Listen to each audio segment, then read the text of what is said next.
We are live. Hello and welcome, everybody. Every Wednesday, we do this where we answer any immigration question and also update you what's going on in the immigration world. Nicole is with us. Nicole, do you want to do a quick intro?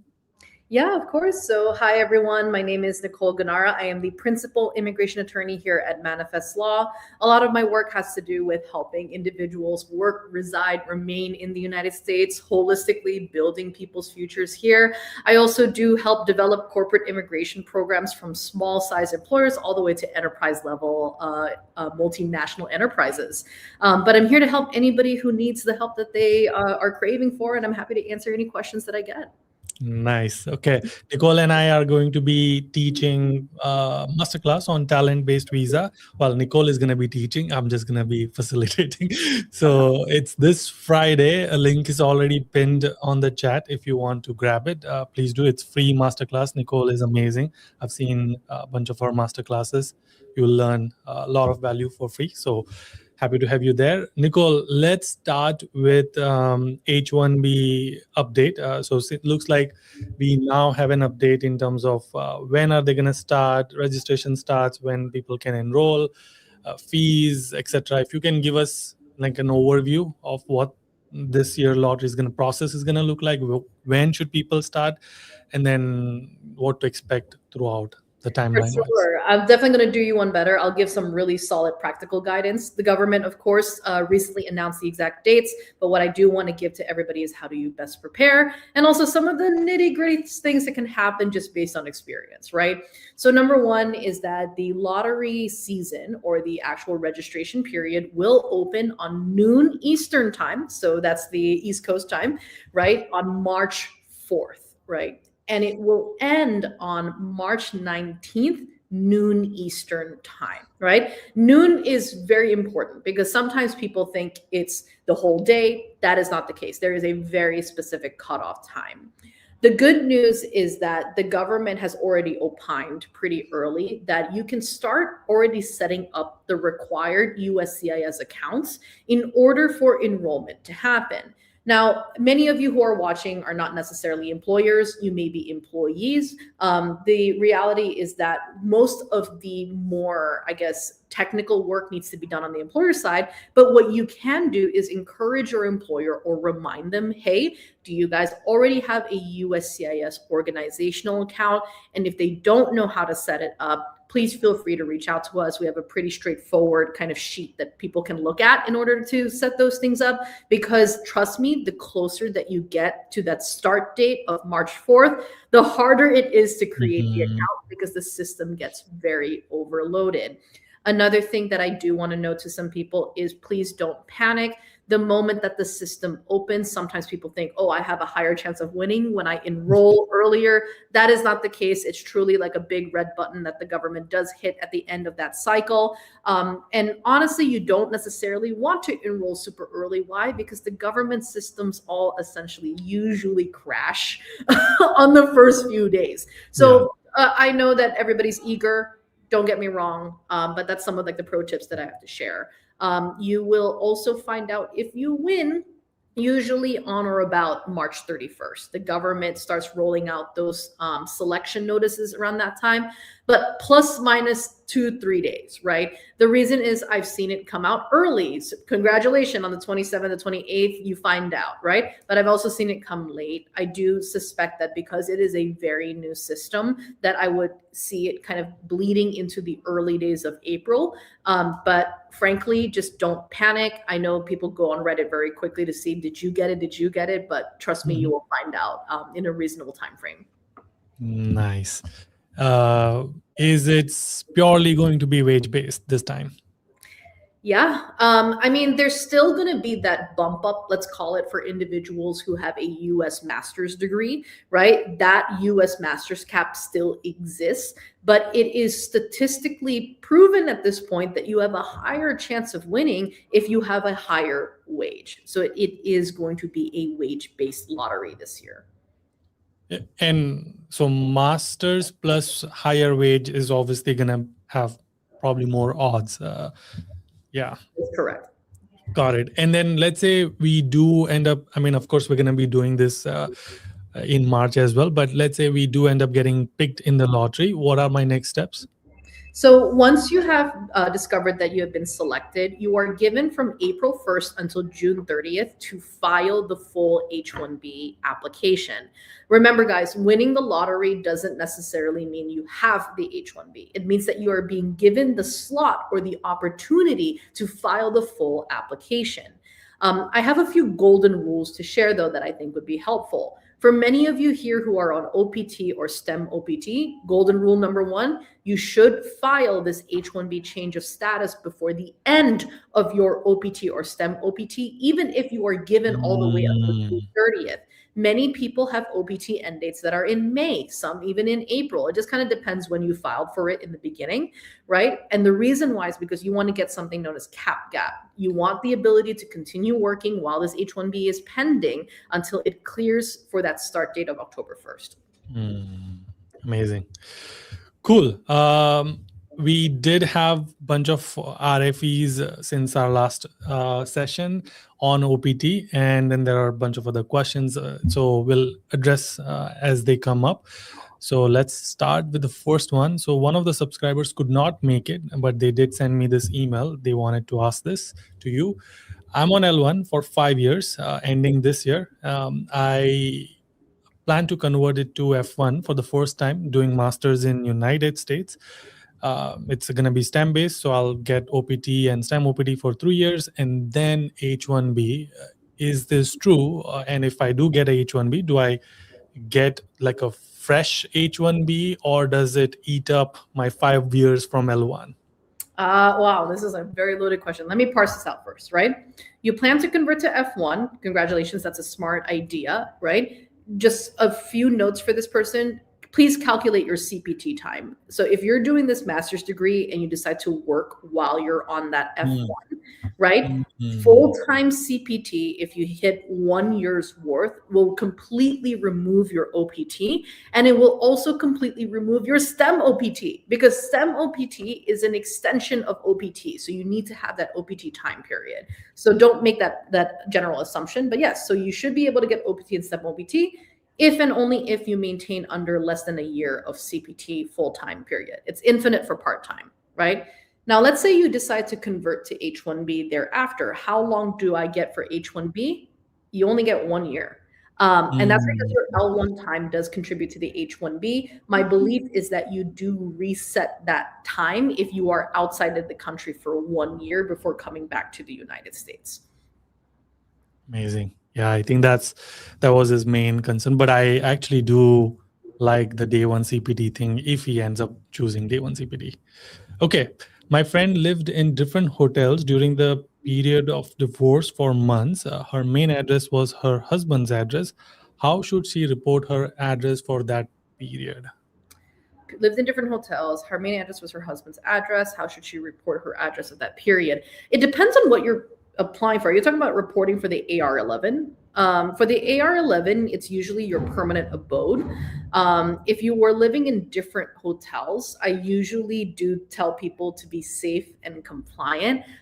It doesn't hurt for you to keep submitting new AR-11s, right? There's not really a filing fee for an AR-11, but if you're talking about some of the forms related to maybe, let's say it's a green card 485 or naturalization, I list them all. And I provide an explanation, because obviously the government's going to know that it's a hotel, but you can explain. I was in the middle of a divorce. I did not have a permanent abode. I had a lot of short-term stays. These are the places that I stayed.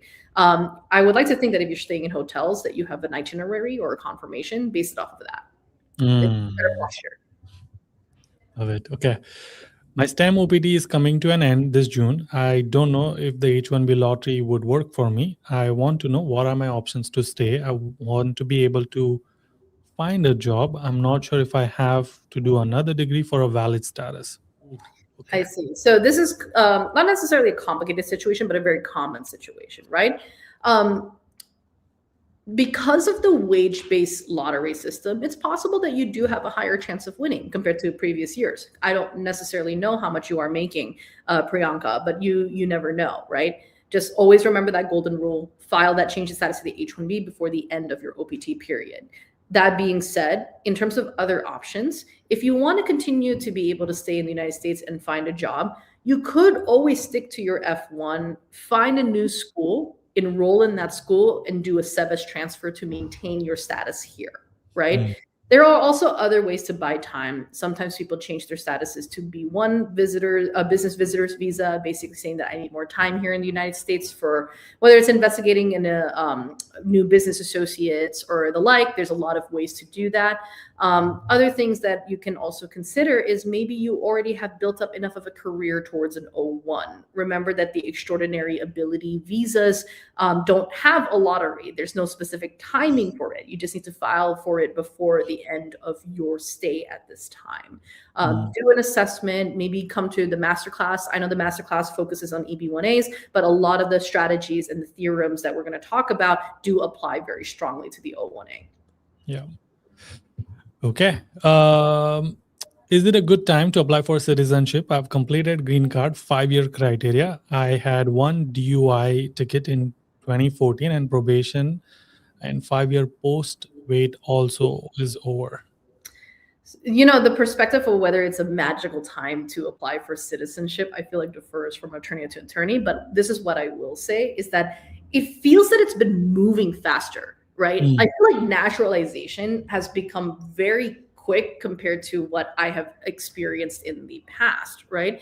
In this case, though, when you have something like a DUI ticket, probation, and the like, it is possible that you will face a little bit more scrutiny because of the good moral character system that's out here. They really want you to show that you are a good person. And I'm not saying that you're not a good person because you have a DUI, right? And especially given the fact that there's many years, things happen, we're all human beings.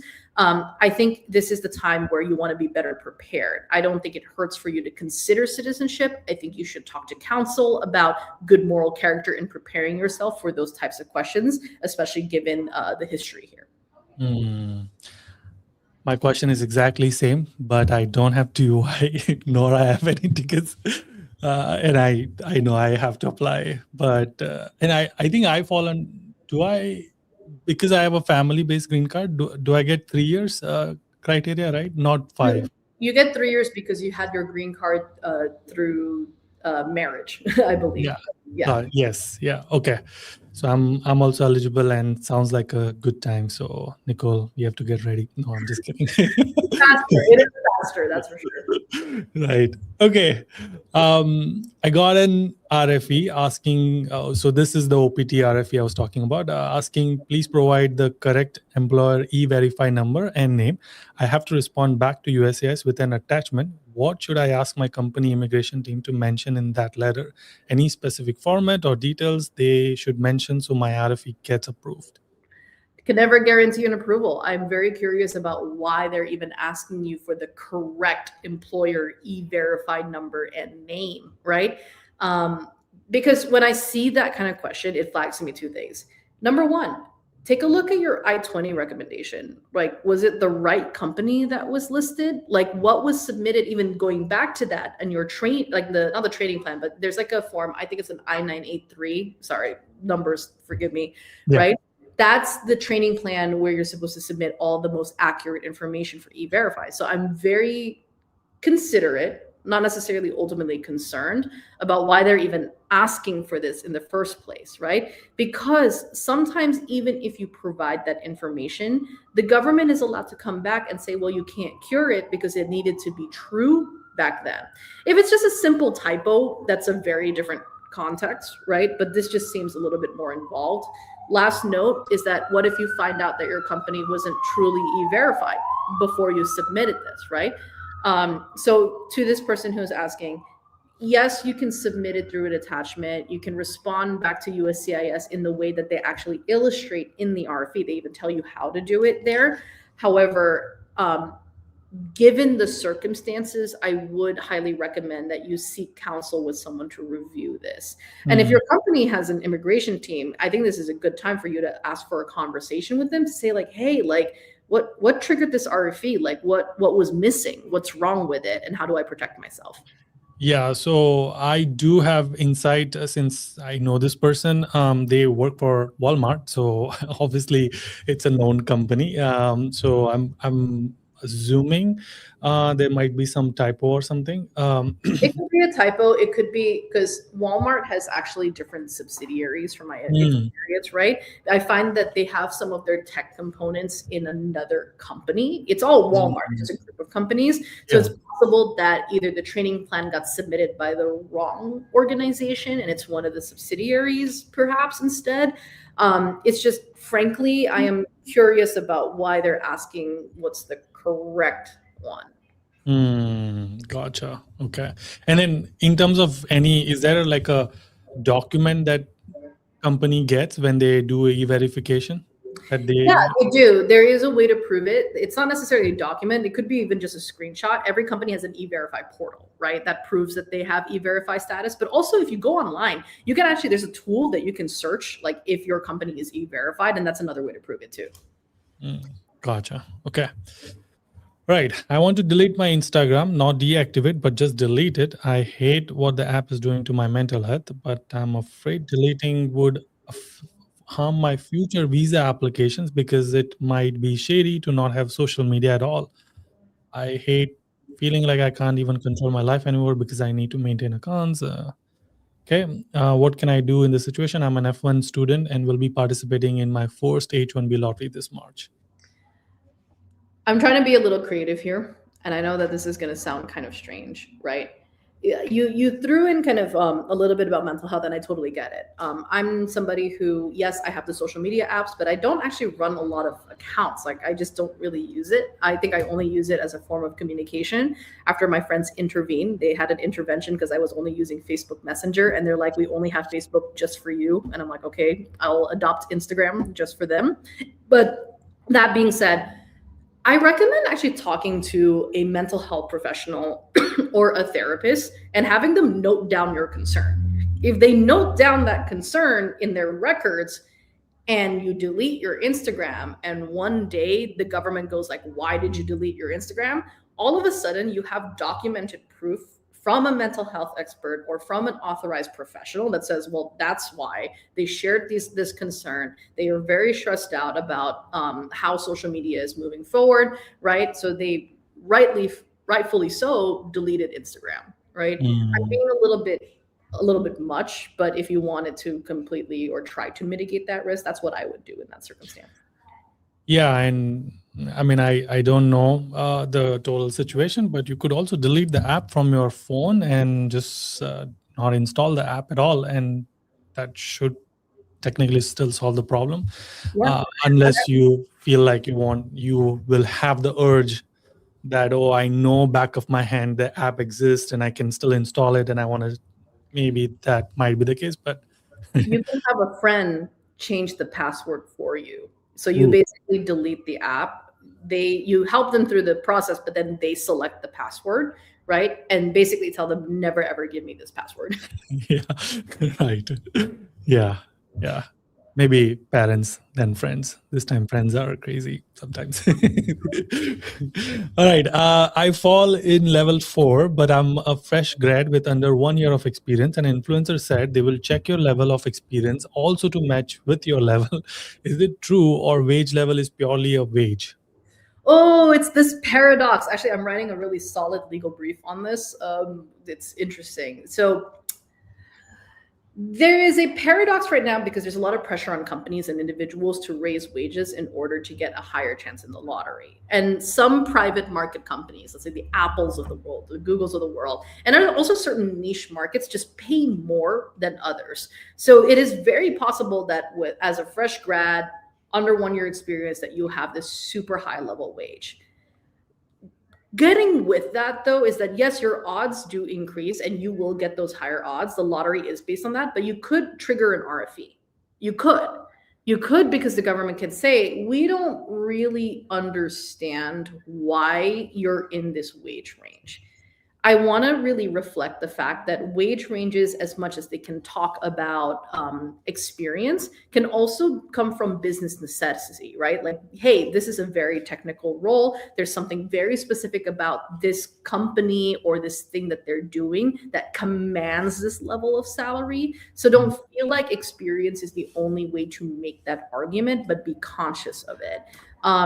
in my point of view, I think you're more likely to see RFEs for people with too low of a wage for very high level roles rather than the other way around, right? So if you were like doing a very managerial role, right? Something like I am the head of engineering for AI engineering, but you're being paid a level 1 wage, that's usually what ends up flagging the government more so than the other way around.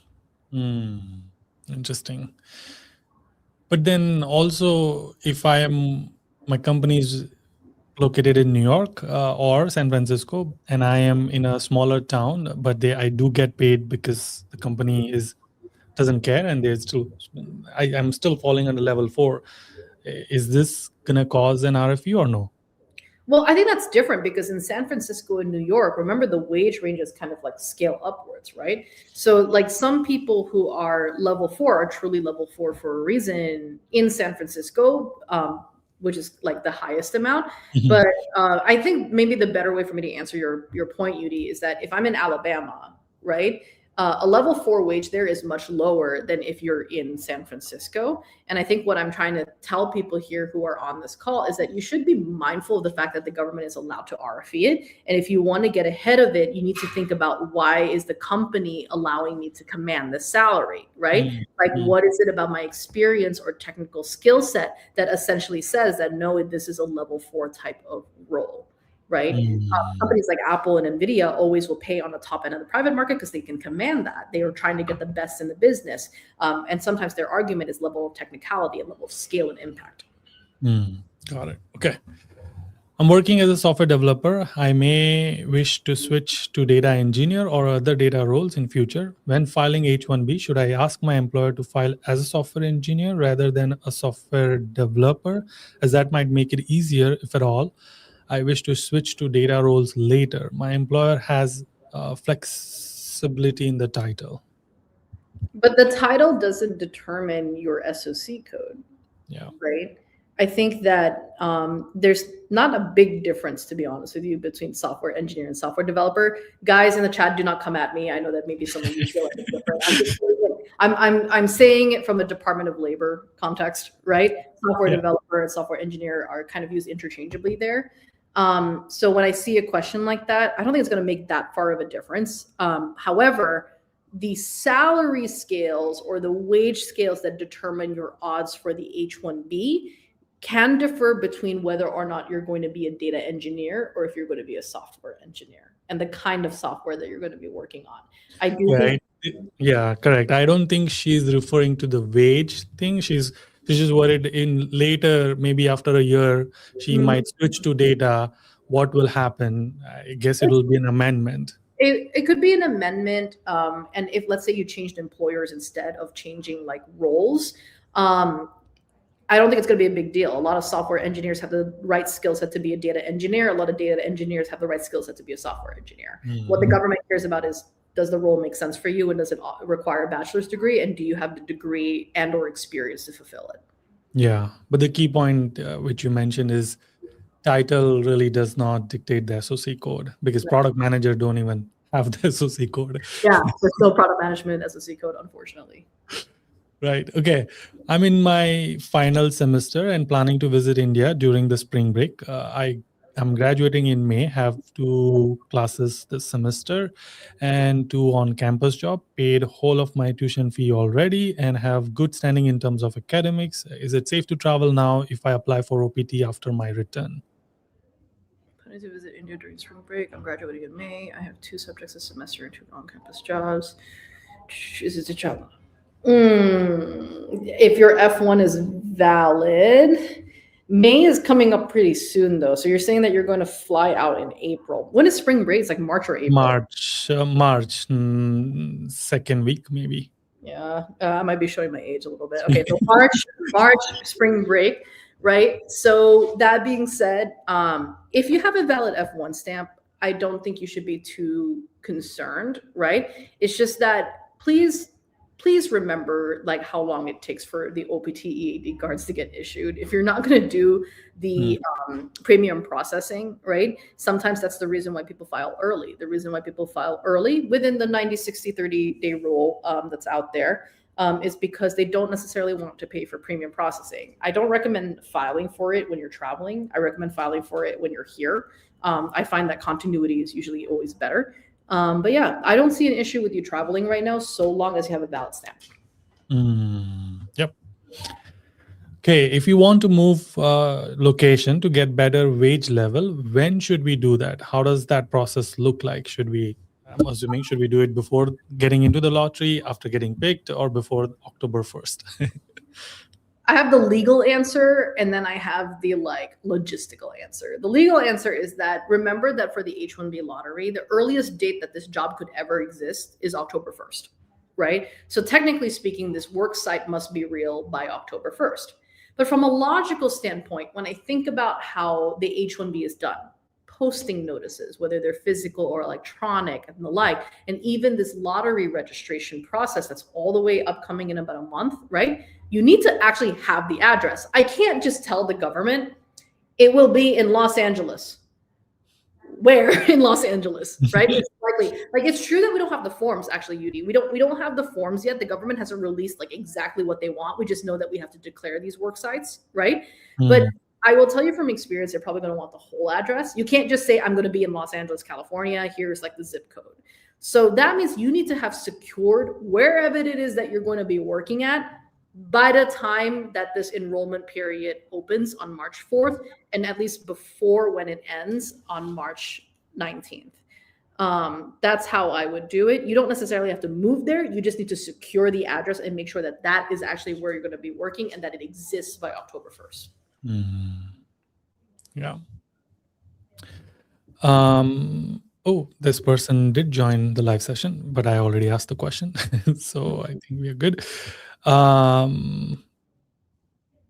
Have you seen cases where visa interviews were rescheduled more than once by the consulate? Also, is it true Microsoft told employees there would be no further rescheduling?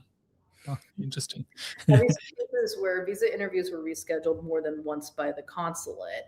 Not necessarily that they were rescheduled more than once. It's that they were rescheduled and then people went in and then they got the 221G and they were told to come back in the future when they're emailed, right? So that's not really a rescheduling. More so it's like the pseudo reschedule. It's come back later whenever we tell you that later is going to be when we email you, right? And then when it goes also, is it true Microsoft told employees that there would be no further rescheduling? I'm not keyed into what Microsoft is telling people. I don't know their counsel. I know they have an in-house team, right? It's possible that maybe what they meant is actually what I said. They're not really rescheduling anymore. They're just going to issue a 221G, or they're going to give you a sheet of paper that says come back later. So that could be what's happening. Okay. Are we allowed to change employers in the midst of H-1B filing process or soon after receiving an approval? This is a gray area of law, right? If I was digging through my legal books and I had to make an argument, it's definitely after you have gotten an approval for a change of status. I want to make it clear because a change of status means that you've already effectuated it. Technically, you can change an employer even at that stage before the October 1st, but I don't like it. I don't like it because I've seen so many RFEs. I've seen people have to even get denied and then I-290B argue it on a motion, right? Basically saying that technically I've already been counted against CAP. I'm allowed to change it, right? Because what makes it uncomfortable for me as an attorney and maybe as an officer is that the whole point of you enrolling in the lottery is that you had this intention to work for this specific company, right? Especially with this year's lottery where there's this whole wage level thing. What if you were enrolled with one company that said, we're going to give you a level 4 wage, right? You enroll, you win the lottery because you have the highest odds possible. You file that H-1B change of status before June 30th. It does get approved because you pay for premium processing. And then you change employers to a level 1 wage, right? And suddenly the government probably feels super salty. Was this a real job? Was there intention behind it? What is going on, right? So I will tell you the cleanest way is to always change employers after October 1st. You effectuated the status, you fulfilled your intention, you are working for that employer, whether it's 2 weeks, 3 months, I don't really care, right? But you worked for that employer, then you change employers thereafter. Okay. I got RFE for initial OPT and got appointment with USCIS for photo only. Do I need to worry about it? Will we get another possible RFE or is that all? Got an RFE for initial OPT and got the appointment with you for photo only. Do I need to worry? So you got a biometrics RFE for your OPT, or I guess it's just like the photos? Yeah, so the other person also had photo plus e-verification. So it looks like a lot of people are getting RFEs to upload, get photo, because no longer they are taking digital photo. You have to go and get the photo taken. Yeah, I don't know if you necessarily need to worry about it. I haven't heard like an uptick of like, you know how there's that time where people got scared about going to Yeah. biometrics because it got picked up, right? I haven't heard that too much on the F1 level, but do note to this person asking, right? If you have some level of criminality in your past or anything to be concerned about compliance wise, that's when you need to talk to an attorney about what could potentially happen, right? It's also possible that you can get another RFE. And what do I mean by that is that you never know what the government is looking for, asking for. They're allowed to ask for multiple RFEs, but should be all. Usually they would list out everything that they're concerned about, but I can't remove from the possibility that you could get another RFE for something else. Right. Does time spent outside the US for F1 visa processing and time spent in US in F1 status reset the H1B clock, or is it a continuous 12-month physical stay outside of US required to reset? Wow, I think you're getting really deep cuts into me, Yudi, right? Because I'm like thinking about this. I had this problem before during COVID, and I'm trying to think back. I believe it's a continuous requirement. Obviously, you can travel to other countries while you're outside of the country. Like if you're in India, let's say you go to Europe for a little bit, nobody's going to really penalize you for that. I do think you're allowed to break that continuous clock if you're here in the country on like a B1, B2, or ESTA. They don't really count against you like the tourism periods that you're in the United States.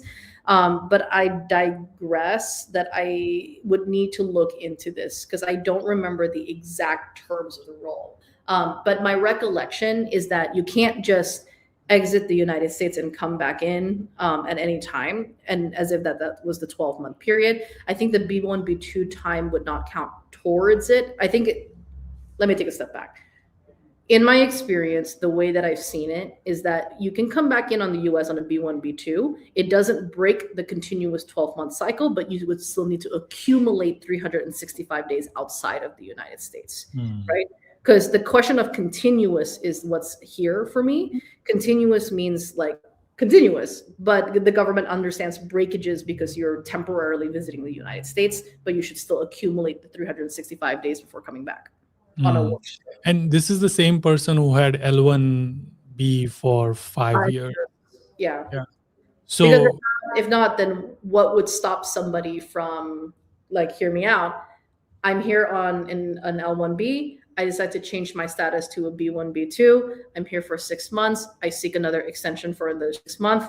Then suddenly the 12-month physical stay outside of the United States is somehow completed. No, I think it's that they don't count you visiting here on a visitor's visa or on an ESTA as breaking the continuity of the 12 months, but you should still accumulate 365 days total outside of the country. Interesting. Okay.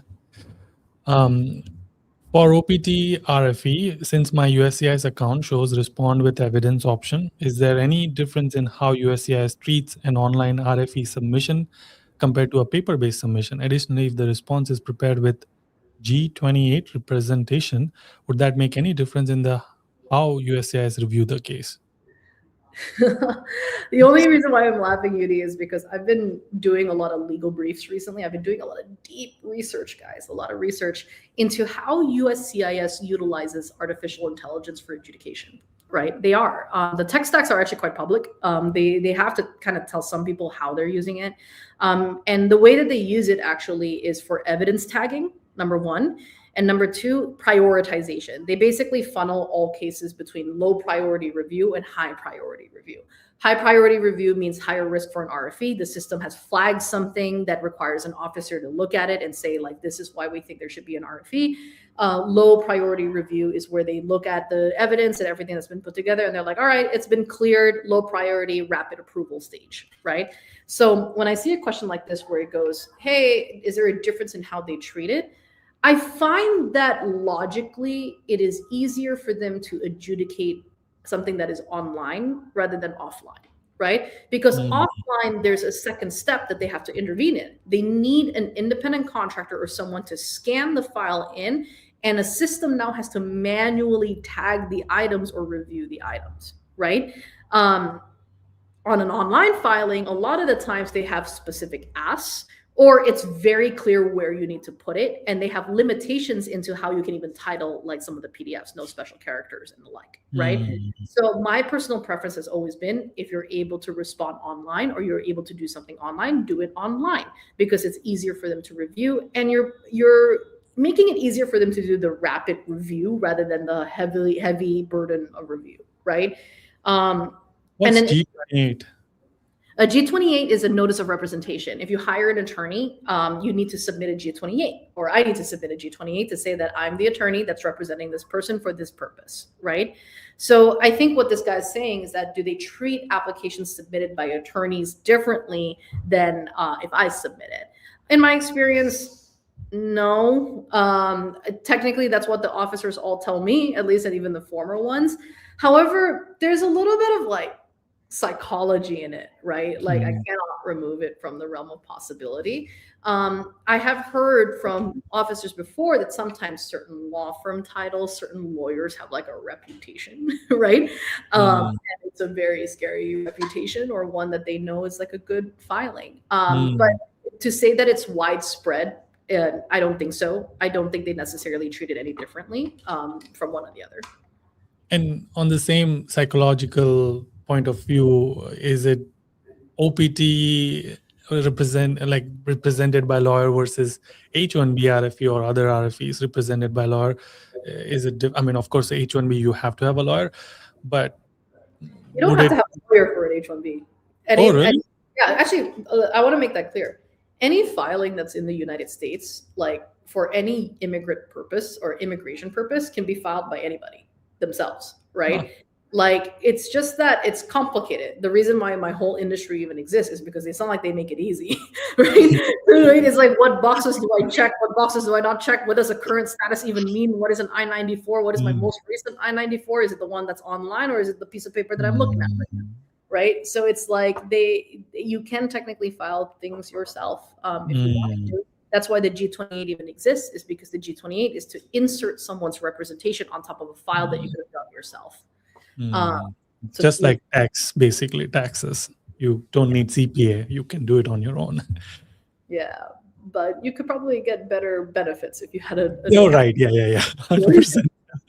Yeah. Maybe. Yeah. I have B1, B2 visa, planning for masters. Should I apply for F1 consular process or enter US on B2 status and change status in United States? Sibling is in United States on green card.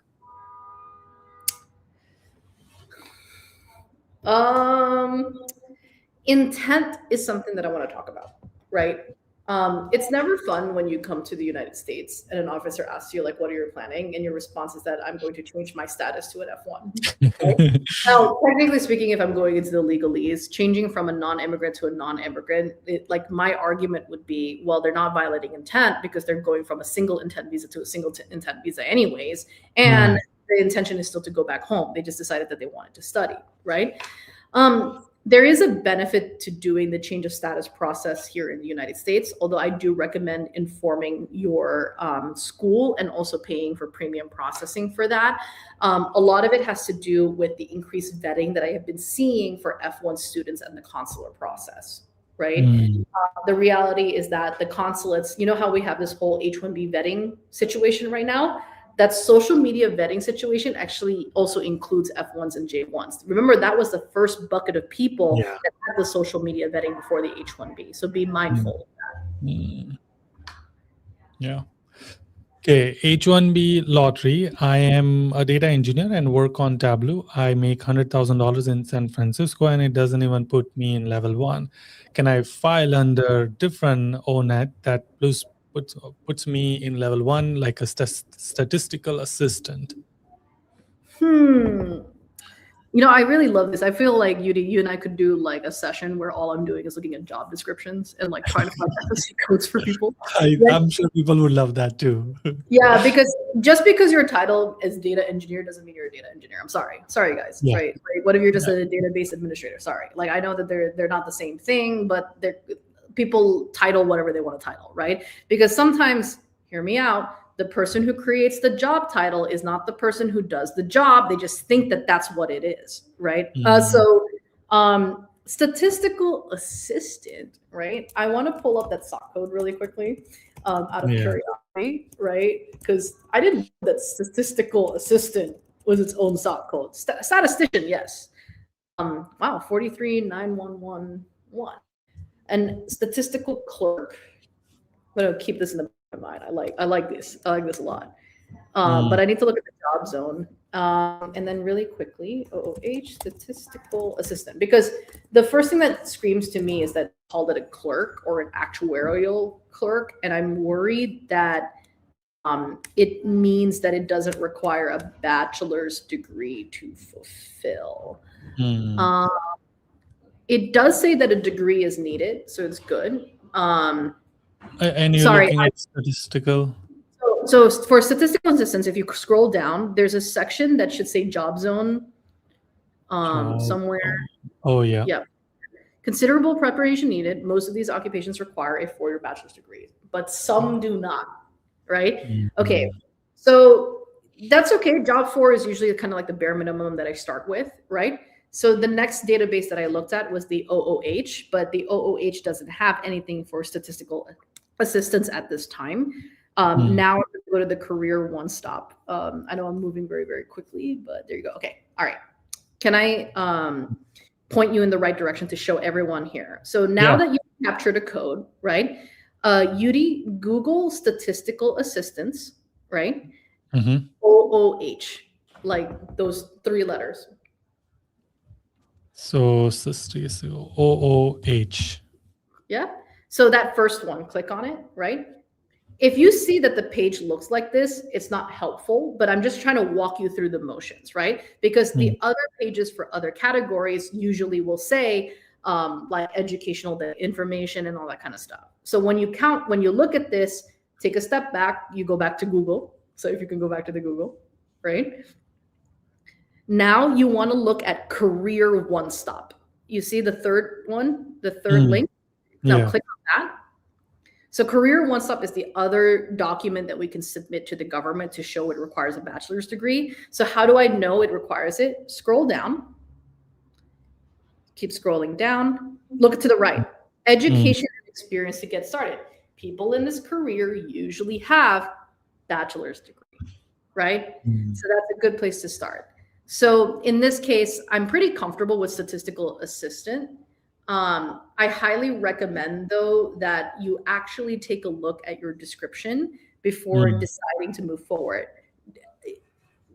Finding the right SOC code, it doesn't mean making up an SOC code. It needs to be an accurate reflection of the role that you're going to be doing on the 1st of October, right? So if your description is truly one of a data engineer, then what you need to do is actually go back to your employer and say, hey, you need to change my job, right? My role needs to be different in order to qualify for this H1. Wow, that was very fascinating. Yeah, I like when you do that. Okay, we already answered that. Asking for a friend. My friend got internship by the middle of the first year, and the company is wanting my friend to come work and instructed to pay her through direct deposit. Need your guidance for the method of payment. I'm not sure what the question really means. Asking for my friend. My friend got an internship by the middle of the first year, and the company's wanting my friend to come work and instructed to pay her through direct deposit. Need your guidance on the method of payment. Direct deposit is very normal for payroll, right? Like some people get paid by check. Like for the longest time I did because I love paper. I think I'm showing my age again. I like physical tangible paper. Like I was so excited for my first paycheck. I wanted it in a check format so I could print it and put it on the wall like I worked, right? But and I like those records so I could give it to my tax accountant whenever I need it, right? But then eventually I'm like, okay, direct deposit's fine. Direct deposit is absolutely normal. I think it isn't something that people should be afraid of. You can even get some really great deals at like Chase and everything for having like a direct deposit. Right. But I think taking a step back, make sure you have valid work authorization to even earn an income, right? Because if you're at an internship in the middle of the first year, what does that mean? Maybe you need CPT. Not every first year student can get CPT though. Remember that. A lot of the times universities require you to have completed 1 full year of education before you can get CPT, which is the reason why the first time you can ever get an internship is usually in the summer because you've completed 2 full semesters. So please make sure she has that work authorization. Hey, Yuri, I applied for initial OPT with premium processing on 14th January and got RFE few 10 minutes ago. How to expedite this appointment process for biometrics? Oh, that is a good question. I had so you can just ask. That's funny. You can always ask USCIS. You're allowed to kind of I think it's like the InfoPass pathway, or you can actually just call and see if you can get an accelerated one. But you know what I have seen work? Biometrics appointments are at usually application services centers or like specific USCIS field offices. You could just go, you show them the appointment notice and you're like, hey, like I know it's much later, but can I just try to do the biometrics appointment today? They take it sometimes, not always, sometimes, right? I do hesitate though, because, and what do I mean by hesitate is that if you do it that way and they accelerate it to that day when you're showing up and they take your biometrics, don't rest on your laurels yet. Make sure you keep checking online for the case status to update that they've received your biometrics. If they don't receive your biometrics by the day before your appointment that was originally scheduled, show up to your scheduled appointment anyways. It could be a system issue. I'm so hyper conservative about this stuff because I just know that something gets lost, right? Yeah. That's how I'm able to expedite these appointments. Show up. Yeah, and the same Walmart guy who had to take photo, he did the same thing. He got the RFE and then just next day he was able to go to the center, like you said. So that thing does work. They're just like, all right, go like fingerprinting or take a photo. It's very quick. Right. Okay. I am texting to thank you. Okay, good news. My I-20 got approved last week. I guess 2 more weeks to get the 797 notice to Yuri and Nicole. Thank you again. Oh, well, thank you so much. Well, thanks, Parth, and congratulations. What's I-129? Is it green card? No, I-129 is a work visa. So it could have been that he got an O1, an H1B. Okay. Well, congratulations. Yeah. Did the wage-based lottery already got implemented? Sorry if it wasn't. Yes, I mean, it's going to start for this season. It's going to start for this season. Yep. I got notice for biometrics as well as I applied for STEM OPT. Is that a problem? I know people are so scared. It's a problem. It could be a problem if you have like a history, right? If you were previously arrested, etc. But I just want to remind people that there was a time where all of these required biometrics anyways, right? Like there was a time where like, it's just that they got waived at one point. So I just want to remind people that biometrics used to be a requirement. Oh yeah, that's right. We did that. It's just like, we've had like almost like 6 years of it not being a requirement. So yeah. Oh, what is this? And I'm like, well, technically it used to have it. So yeah, it's back up again. Okay, can I do full-time PhD on H1B? Oh, I always get this question. Can I show something if you want to nerd out? There's actually a good document. Give me 1 second. Let me get the right Google term for you. Yeah. Can I study in the United States? I think that's the name of it, on visa. The government has like this sheet, right, of paper that literally is like, these are all the visas.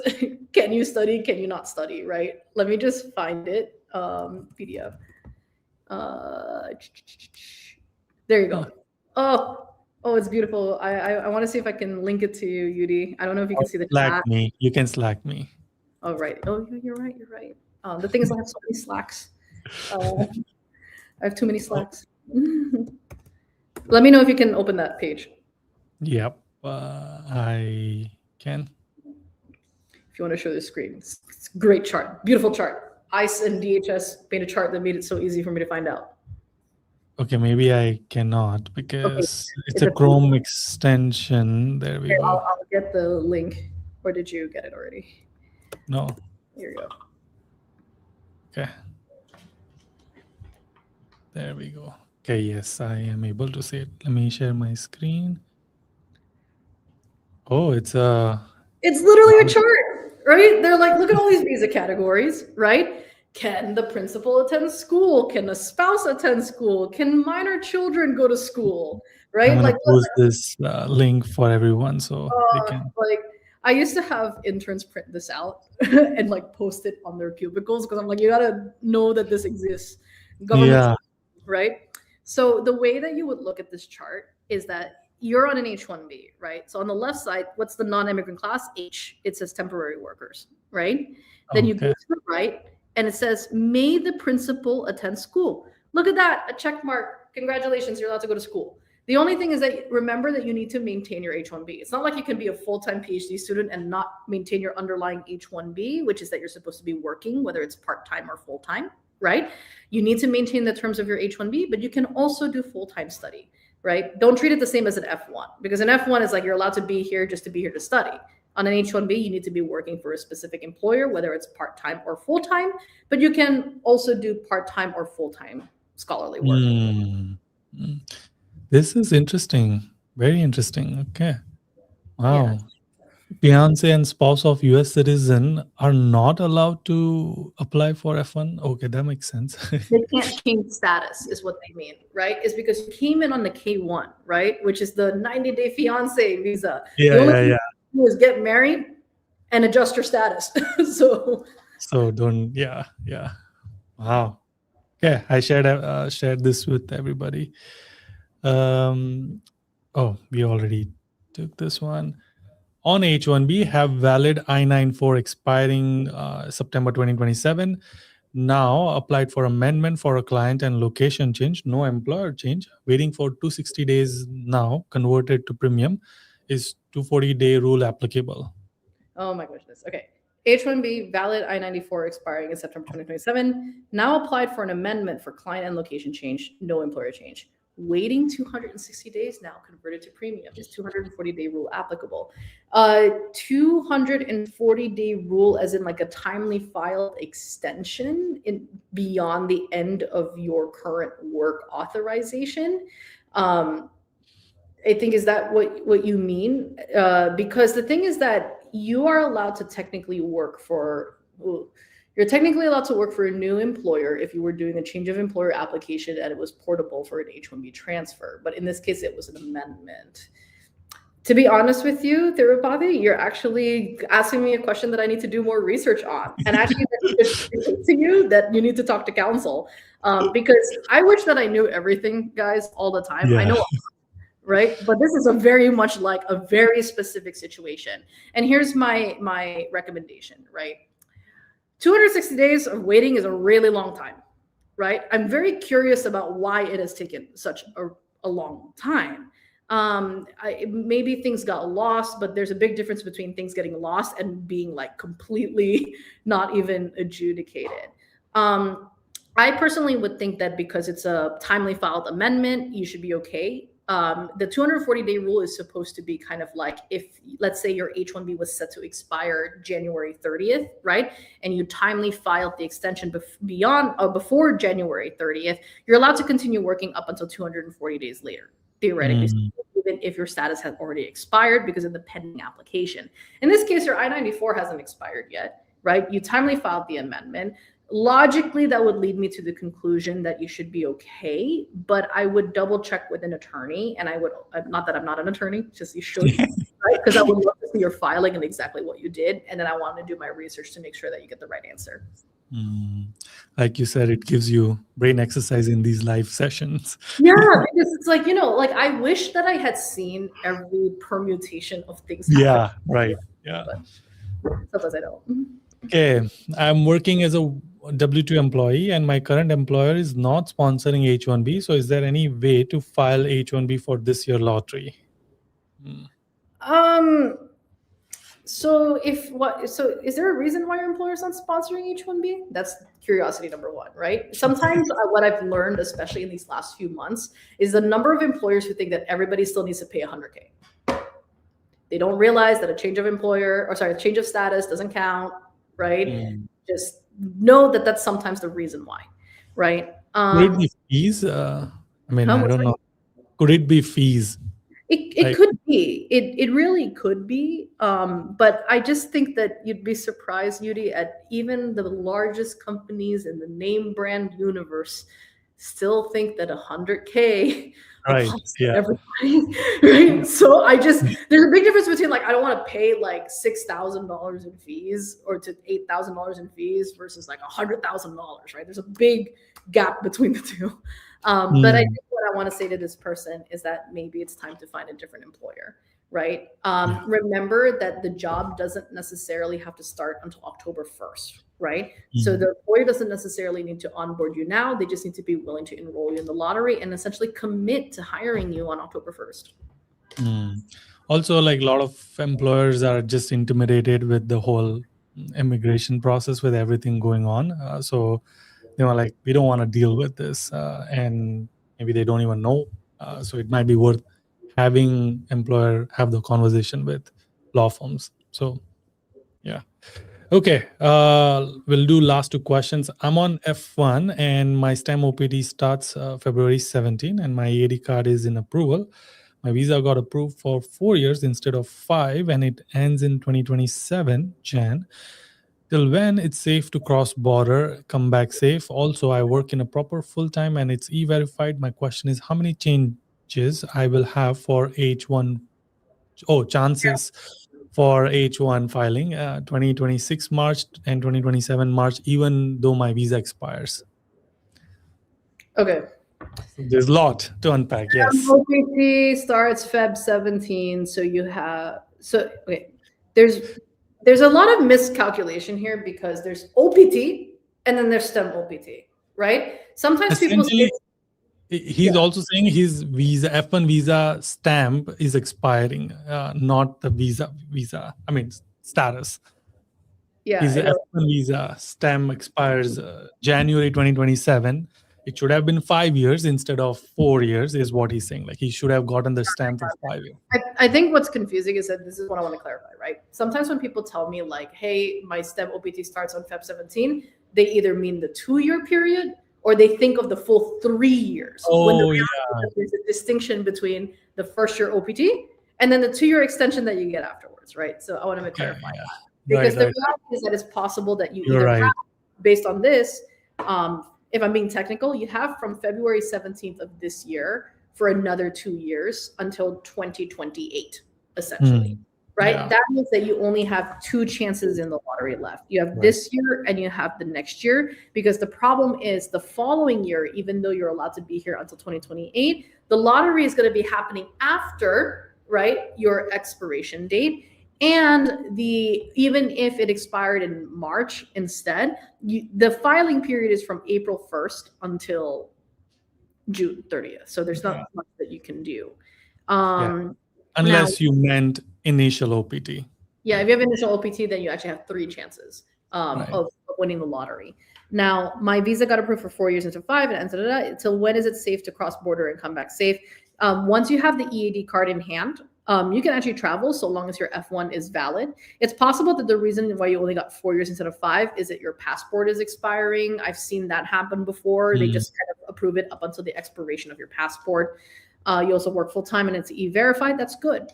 Make sure to bring proof of your work, like you've been doing your work and you've been maintaining your status, right? So my answer to that question is that if it's truly just your STEM OPT period, then technically you have 2 chances, right? Which is this year and next year and not necessarily 2028.